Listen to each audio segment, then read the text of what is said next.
വിദ്യാർത്ഥികളിൽ ജനാധിപത്യ അവബോധം ഊട്ടിയുറപ്പിക്കുന്നതിനായി സ്കൂൾ പാർലമെന്റിലേക്കുള്ള ഇലക്ഷൻ ഓഗസ്റ്റ് 16 നടന്നു. 5 മുതൽ 10 വരെയുള്ള ക്ലാസ്സിലെ കുട്ടികൾ നാമനിർദ്ദേശ പത്രിക വരണാധികാരിയും സ്കൂൾ ഹെഡ്മാസ്റ്ററുമായ ബിജു കെ സൈമൺ സാറിന് നൽകി. വിശദമായ പരിശോധനയ്ക്ക് ശേഷം 5 മുതൽ 10 വരെ ക്ലാസ്സിൽ നിന്നുള്ള കുട്ടികളുടെ പത്രിക സ്വീകരിച്ചു. ഓഗസ്റ്റ് 13 ക്ലാസുകളിൽ മീറ്റ് ദ കാൻഡിഡേറ്റ് സംഘടിപ്പിച്ചു. മത്സരാർത്ഥികൾ തിരഞ്ഞെടുക്കപ്പെട്ടാൽ ചെയ്യാൻ ഉദ്ദേശിക്കുന്ന കാര്യങ്ങൾ കുട്ടികളുടെ മുമ്പിൽ അവതരിപ്പിച്ചു. പോളിംഗ് ഉദ്യോഗസ്ഥരായി കുട്ടികളെ തിരഞ്ഞെടുത്തു. തിരഞ്ഞെടുപ്പ് ദിവസം, അതായത് ഓഗസ്റ്റ് 16 രാവിലെ പോളിംഗ് ഉദ്യോഗസ്ഥർ വരണാധികാരിയുടെ കയ്യിൽ നിന്നും പോളിംഗ് സാമഗ്രികൾ ഏറ്റുവാങ്ങി. കൃത്യം 10:15 പോളിംഗ് ബൂത്തുകൾ തിരഞ്ഞെടുപ്പിന് സജ്ജമായി.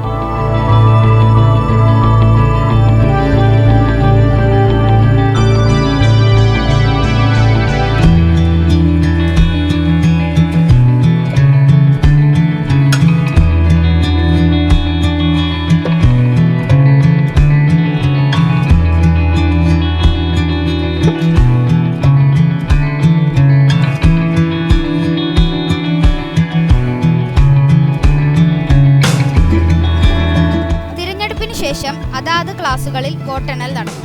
21 അംഗ പാർലമെന്റ് അംഗങ്ങളെ തിരഞ്ഞെടുത്തു. ആദ്യ പാർലമെന്റ് യോഗം ഓഗസ്റ്റ് 16 3 PM നടന്നു. 21 ക്ലാസ് പ്രതിനിധികൾ ഇതിൽ പങ്കെടുത്തു. സ്കൂൾ ലീഡർ സ്ഥാനത്തേക്ക് നടന്ന മത്സരത്തിൽ ലീഡറായി 9C ക്ലാസ്സിലെ കുമാരി അദ്രജ പിയും സെക്രട്ടറിയായി 10C ക്ലാസ്സിലെ അബ്ദുൾ മനാഫും വിജയിച്ചു. അംഗങ്ങളുടെ സത്യപ്രതിജ്ഞാ ചടങ്ങ് ഓഗസ്റ്റ് 19 രാവിലെ അസംബ്ലി മധ്യേ നടന്നു. സ്കൂൾ ഹെഡ്മാസ്റ്റർ സത്യവാചകം ചൊല്ലിക്കൊടുത്തു. വിദ്യാലയത്തിലെ സ്കൂൾ പാർലമെന്റ് ഔദ്യോഗികമായി അധികാരമേറ്റു.